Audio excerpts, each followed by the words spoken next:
दादी का नीम। प्रस्तुत पाठ में नीम के पेड़ के प्रति अमरू नामक व्यक्ति का लगाव दर्शाया गया है। वह पेड़ उसके बचपन से सुख दुख का साथी है। वह अपनी हर बात पेड़ को बताता है।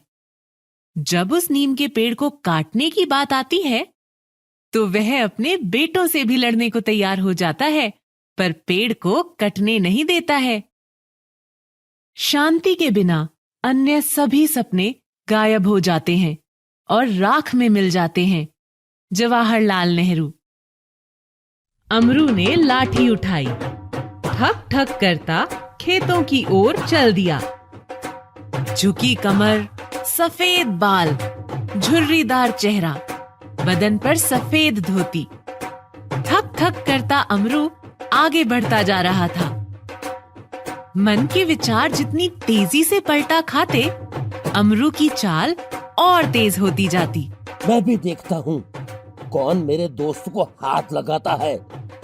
क्या हुआ, इन बूढ़ी हड्डियों में अब दम नहीं रहा। कोई जमाना था कि मैं भी लठैत था। यूं कोई भूल थोड़े जाता है लाठी चलाना। आज भी जरूरत पड़ी तो तान लूंगा अपनी लाठी। अमरू गर्दन झुकाए बड़बड़ाता हुआ आगे बढ़ता जा रहा था। खेत पर पहुंचकर ही उसने दम लिया। सामने हरा भरा नीम का पेड़ लहलहा रहा था। उसके पत्ते हवा में झूम रहे थे। अमरू ने लाठी पटकी और भागकर नीम से लिपट गया तथा फूट फूट कर रोने लगा। कुछ पल तक वह यूं ही रोता रहा। जब रोते रोते थक गया तो वहीं जमीन पर बैठ गया। सिर को दोनों हाथों से पकड़े हुए वह बोला, अब हम बूढ़े हो गए हैं ना, किसी को हमारी जरूरत नहीं है। जानते हो तुम्हारे बेटों ने क्या फैसला किया है? तुम्हें काट कर बेचना चाहते हैं। कहते हैं यहाँ ईंटों के भट्टे लगाएंगे। मैं भी देखता हूँ तुम्हें कौन हटाता है यहाँ से। एक एक से निपट लूंगा। अमरू रो रो कर सारी बात नीम को बताता रहा। नीम का पेड़ अमरू की दादी ने लगाया था। अमरू ने जब होश संभाला तो नीम को लहलहाते पाया था। वह बचपन से उसकी डालियों पर झूला था। दिन भर उस पर चढ़ चढ़कर पीली निबोरी खाता था। उसकी दातून तोड़ने से पहले पूछता, क्यों दोस्त, देते हो एक दातुन? हवा में पत्ते लहलहाते और अमरू कहता, अच्छा भाई, एक ही लूंगा, बस अब तो खुश हो।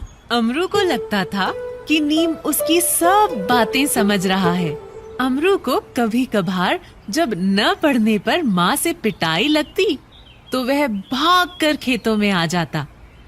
नीम से लिपट कर रोता और जब तक माँ की सारी बात नीम को बता न देता उसे चैन न पड़ता। नीम उसके बचपन से ही सुख दुख का साथी था। अमरू ने सारा बचपन नीम के साथ ही बिताया था। अमरू की दादी उसके इस प्यार को जानती थी। वे कहती, ये कोई पेड़ थोड़े ना है, ये तो तेरा भाई है, तेरा दोस्त है। बस यही बात अमरू के मन में बैठ गई। जब दादी न रही तो अमरू नीम से लिपटकर कितना रोया था। उसे लगा था कि नीम भी सिसक रहा है। अमरू बड़ा होता गया, फिर ब्याह हुआ। जब सुखिया घर आई तो अमरू उसे खेत पर नीम से मिलवाने ले गया और बोला, सुखिया, देख लो हमारे दोस्त को, ब्याह में नहीं आया, यहीं जमा खड़ा रहा। पर क्या करें, दोस्त तो दोस्त है, माफ तो करना ही पड़ेगा। सुखिया अपने पति की बात सुनकर लोटपोट हो गई। दिन बीतते गए। उसके 2 बेटे हुए। दोनों नीम पर पड़े झूले में झूले। लड़के जवान हो गए। वे खेती की बजाय व्यापार करना चाहते थे। बार बार वे पिता पर दबाव डालते कि जमीन बेच दी जाए। बेटों ने एड़ी चोटी का पसीना एक कर दिया। पर भला अमरू कब मानने वाला था। एक दिन छोटा बेटा शहर गया। शाम को घर लौटा तो उसके साथ उसका दोस्त भी था। दोनों ने मिलकर अमरू को समझाना शुरू किया। बाबा, खेती में क्या रखा है? कुएं के पास का टुकड़ा खाली ही पड़ा है, बस नीम कटवा दो तो वहां भट्टी लग जाए। नीम के कारण कितनी जमीन बेकार पड़ी है। नीम का नाम आते ही अमरू भड़क उठा। खबरदार जो नीम का नाम लिया, मेरे नीम की तरफ आंख भी उठाई तो मुझसे बुरा कोई ना होगा। कहते कहते अमरू घर से निकल आया। रोते रोते कब उसकी आंख लग गई उसे पता ही न चला। सुबह चिड़िया चहचहाने लगी, तब उसकी आंख खुली। अमरू ने दूर से आते अपने बेटों को देखा।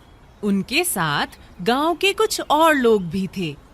पास आकर बड़ा बेटा बोला, बाबा, आपके नीम को कोई हाथ ना लगाएगा। गुस्सा छोड़िए, घर चलिए। अमरू बोला, जबान देते हो। जी बाबा। दोनों बेटे बोले, आप कहें तो नीम से भी माफी मांग लूं। छोटे बेटे ने कहा। अब माफी कर दे अमरू, बच्चे हैं। गांव के अन्य बूढ़ों ने कहा। अमरू ने खेत की मिट्टी को माथे पर लगाया। बेटों ने भी ऐसा ही किया। अमरू ने दोनों बेटों को गले लगा लिया। उसकी आंखों से आंसू बह रहे थे।